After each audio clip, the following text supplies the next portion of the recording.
சித்திரை திருவிழா ஆரம்பிச்சிருச்சு. இன்னும் 10 நாளைக்கு ஊருக்குள்ளே ஒரே திருவிழா களை கட்டிடுச்சு. டெய்லியும் ராத்திரி 8 மணிலேருந்து 10 மணி வரைக்கும் சாமி வந்துட்டு மாசி வீதி சுற்றி வரும். ஸோ எல்லா பக்கமும் ஒரே கூட்டமாக இருக்கும். இந்த கூட்டத்துக்குள்ளே இவ்வளோ வேக வேகமாக போய் எங்கடா போகிறீங்க அப்படின்னு தானே கேட்குறீங்க. வேற என்ன, எங்கள் ஆத்தா மீனாட்சியை பார்க்க தான்.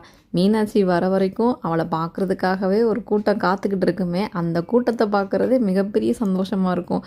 கூட்டத்துக்குள்ளே நிற்கிறதே ரொம்ப பெரிய கௌரவமாக தெரியும். ஸோ வெளியூர்காரங்க யாராக இருந்தாலும் கண்டிப்பாக இந்த வருஷம் சித்திரை திருவிழாவை மிஸ் பண்ணாமல் கலந்துக்கோங்க.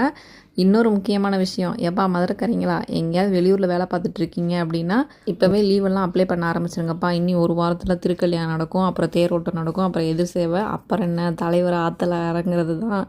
ஸோ வெளியூர்காரங்க யாராக இருந்தாலும் மிஸ் பண்ணாமல் வந்துடுங்க. நம்ம மதுரைக்காரங்களும் கண்டிப்பாக மிஸ் பண்ணாமல் வந்துடுவீங்கன்ற நம்பிக்கை இருக்குது.